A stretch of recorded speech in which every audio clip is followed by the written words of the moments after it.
उस रेगुलेशन में तो किसी को कोई सजा का प्रोविजन कुछ है ही नहीं।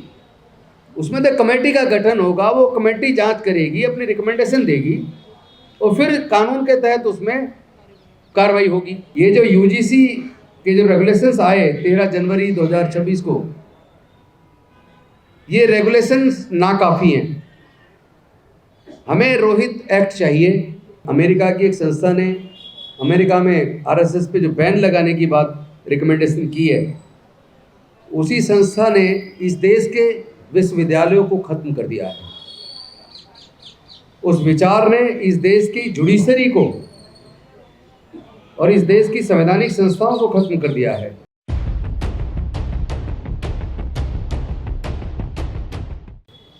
जय भीम साथियों, आज जो पूरे देश में एक वातावरण हम देख रहे हैं, ऐसा लगता है जैसे सारी संस्थाएं खत्म कर दी गई हो या सारी संस्थाएं कब्जा ली गई हो।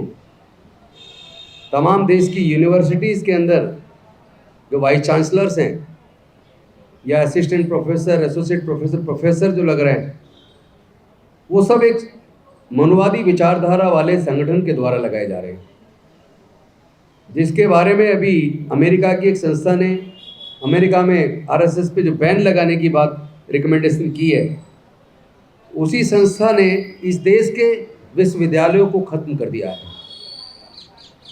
उस विचार ने इस देश की जुडिशरी को और इस देश की संवैधानिक संस्थाओं को ख़त्म कर दिया है।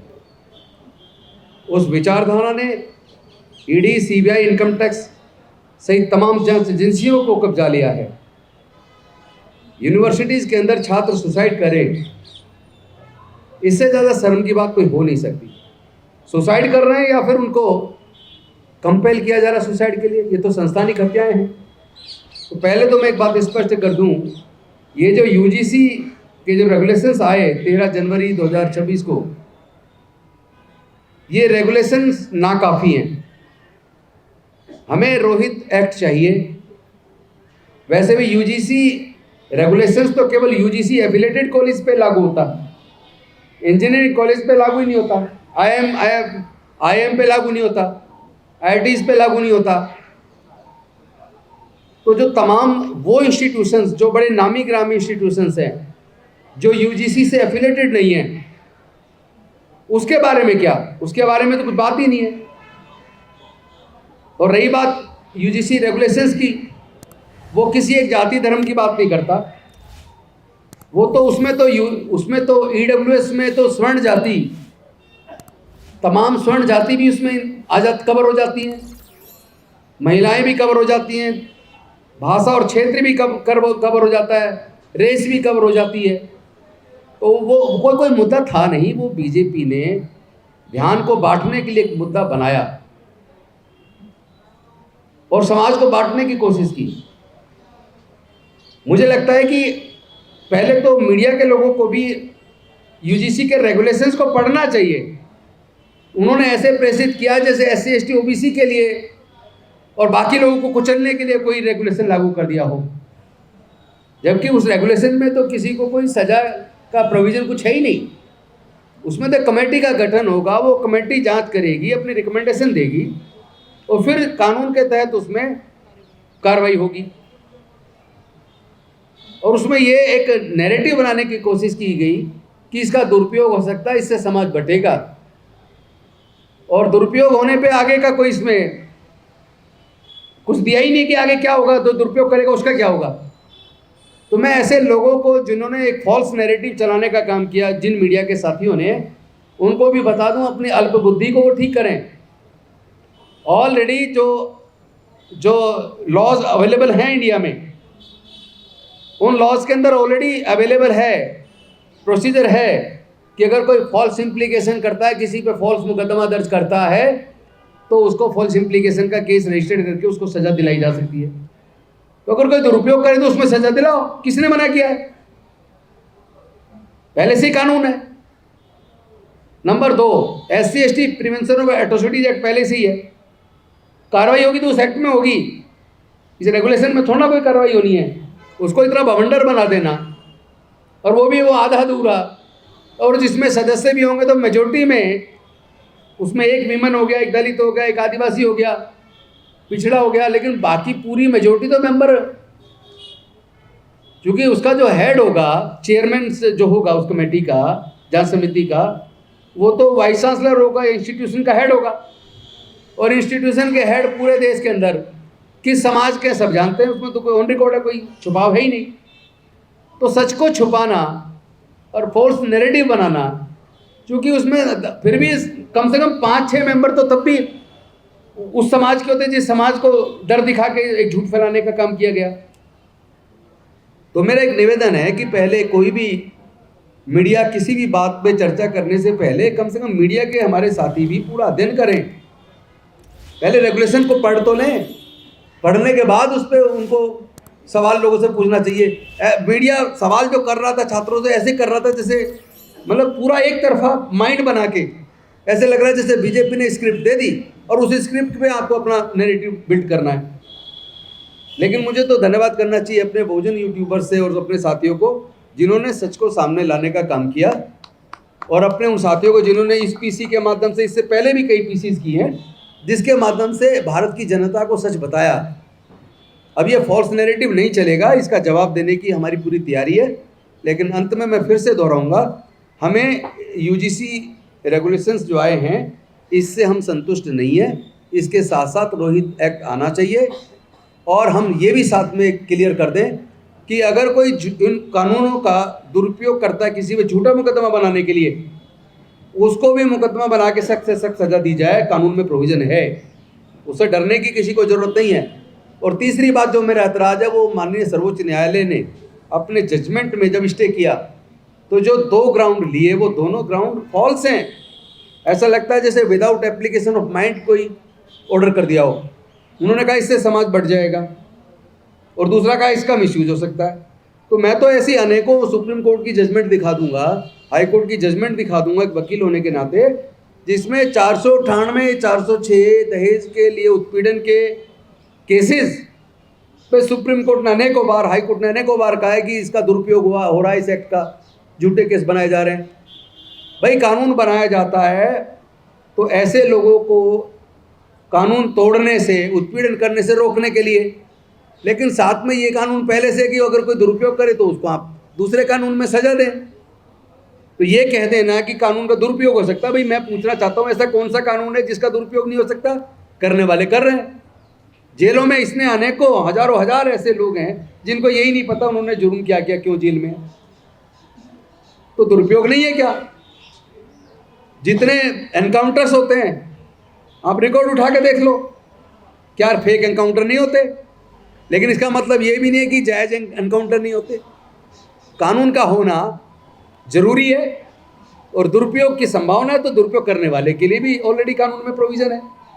और रही बात बंटने की कि समाज बढ़ जाएगा, तो भैया ये जो 6743 जातियां हैं, मैं तो जज साहब से भी कहूँगा एक बार देख लो ये जाति किसने बनाई, कब बनाई, ये कोई आज बनी है? जब आप लोग रेफरेंस देते हैं मनुस्मृति का और उसमें 4 वर्ण की जो व्यवस्था है वो क्या आज बनी है, हमने बनाई है क्या? तो कम से कम कोई भी निर्णय पे जाने से पहले मुझे लगता है विद एप्लीकेशन ऑफ माइंड चीज़ों को स्टडी करके और निष्पक्ष विचार के साथ चीज़ें सामने आनी चाहिए। मैं ऐसा अनुरोध करता हूँ। बहुत बहुत धन्यवाद, शुक्रिया। उमा गुप्ता को इनवाइट करना चाहूँगी। बीजेपी की सरकार से एक सवाल भी कर लो आप सब लोग कि जो वाइस चांसलर जेएनयू की जिस तरह की बात कर रही थी कि दलित कार्ड खेलते हैं, विक्टिम कार्ड खेलते हैं, जरा उनसे पूछ लो, जांच कर लें जितने सुसाइड होते हैं, छात्र बेचारे जो आत्महत्या करते हैं या बीच में ड्रॉप आउट होते हैं, उनके कारण क्या, इस पर भी एक सर्वे कर लो। तुम तो वाइस चांसलर हो, एक असेसमेंट करा लो, एक टीम बना के सर्वे करा लो, क्या कारण रहे पीछे आत्महत्या के, वो भी तो सामने आए। आपकी तो मानसिकता ही सड़ी गई है, आप खुद जातिवादी हैं और ऐसे लोग वाइस चांसलर हैं। इसके लिए केंद्र की सरकार जिम्मेदार है, इसका भी जवाब देश की जनता देगी। बिल्कुल सही कहा सर आपने। और इस तरह के जो हमारा यूजीसी रेगुलेशन में जो प्रस्तावित है कि हेड ऑफ द इंस्टीट्यूशन उस कमेटी के हेड होंगे और वही उसको देखेंगे, तो ऐसे में जेएनयू वीसी जैसे लोग अगर किसी भी कमेटी के हेड होंगे तो उस कमेटी की जांच प्रक्रिया और उस पूरे उसके आने वाले नतीजों को हम पहले ही अनुमान लगा सकते हैं कि उसका क्या हश्र होने वाला है। तो ये बहुत दुख की बात है। तमाम स्पीकर्स ने बहुत ही विस्तार से, बहुत ही ज़रूरी बातों पर आप लोगों को बताया, उसके तमाम डायमेंशंस को। मैं प्रियदर्शन जी की चंद कविताओं के माध्यम से रोहित एक्ट के समर्थन में, यूजीसी गाइडलाइंस को जिस तरह स्टे किया गया उसके विरोध में, और उसे रोहित एक्ट से सम्मत बनाते हुए लाने की जो मांग है, और जिस तरीके से पुलिस से लेके, प्रशासन से लेके, देश की सरकार और कोर्ट तक जिस तरह के अटैक्स हम इस एक आधे अधूरे से बहुत ही नख दंत विहीन रेगुलेशन पर जिस तरह देख रहे हैं हमला, तो इससे साफ जाहिर है कि हमारी जो लड़ाई है वो केवल इस स्टे के हटने तक नहीं है, इससे आगे भी इस पूरे आंदोलन को, हमारे इस फोरम को बहुत सारे और लड़ाइयों के लिए अपने आप को तैयार रखना होगा। मैं प्रियदर्शन जी की कविता की सीरीज़ है रोहित वेमुला पर, छोटी छोटी 5 कविताएं हैं। 27 साल से मौत की तिल तिल अदा की जा रही किस्तें उसने एक बार चुकाने का फैसला किया, और एक लंबी छलांग लगाकर चला गया उस बेहद लंबी अंधी सुरंग के पार जो उसकी ज़िंदगी थी। उसकी लहू लुहान पीठ पर सदियों से पड़ते कोड़ों के निशान थे। उसकी ज़ुबान सिल दी गई थी। अपने ज़ख्मी होठों से जिन शब्दों को वह अपनी मुक्ति के मंत्र की तरह बुदबुदाना चाहता था, उन्हें व्यर्थ बना दिया गया था। उसे दंडित किया गया क्योंकि उसने ऊपर उठने की कोशिश की थी। वह रामायण का शंबूक था, रोम का गुलाम स्पार्टकस। वह उन लाखों लाख गुमनाम गुलामों, दासों और शूद्रों की साझा चीख था जो पीटे गए, मारे गए, सूली पर चढ़ा दिए गए, जिनके कान में सीसा डाला गया, जिनकी आंख निकाल ली गई, जिनके शव सड़ने के लिए छोड़ दिए गए सड़कों पर।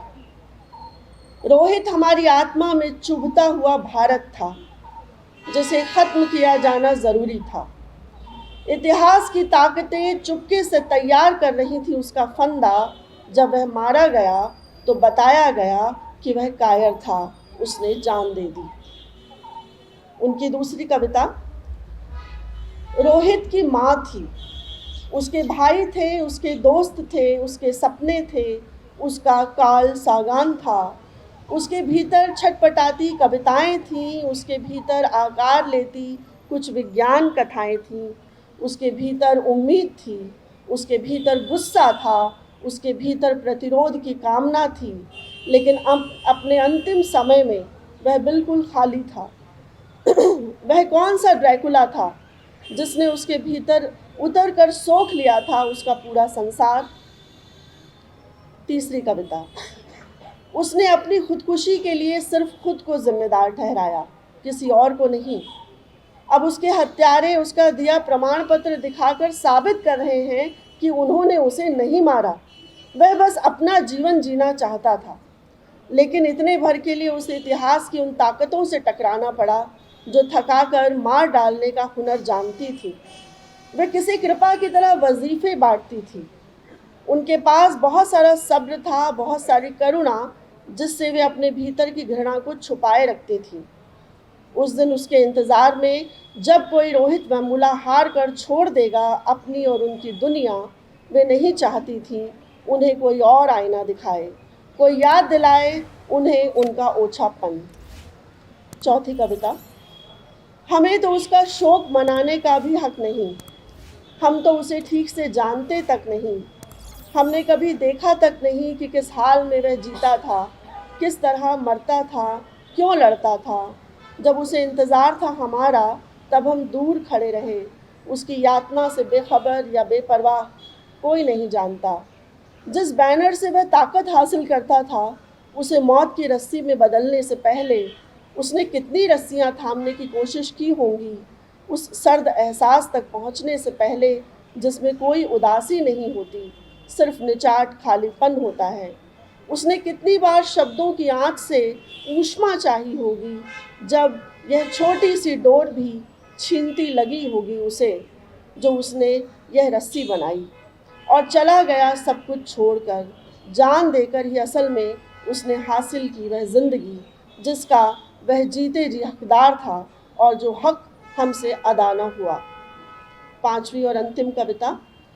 लेकिन एक दिन यह कर्ज इतिहास को चुकाना होगा। एक दिन एकलव्य लौटेगा अपना रिश्ता हुआ अंगूठा मांगने। एक दिन रोम स्पार्टाकस का होगा, एक दिन शंबुक वाल्मीकि के सामने खड़ा होगा, पूछेगा आदि कवि से किस अपराध में एक महाकाव्य पर उसके खून के छींटे डाले गए। अपने खून से जो स्याही तुमने बनाई है रोहित वेमुला, एक दिन वह भी काम आएगी। इनकलाब जिंदाबाद। जय भीम, लाल सलाम।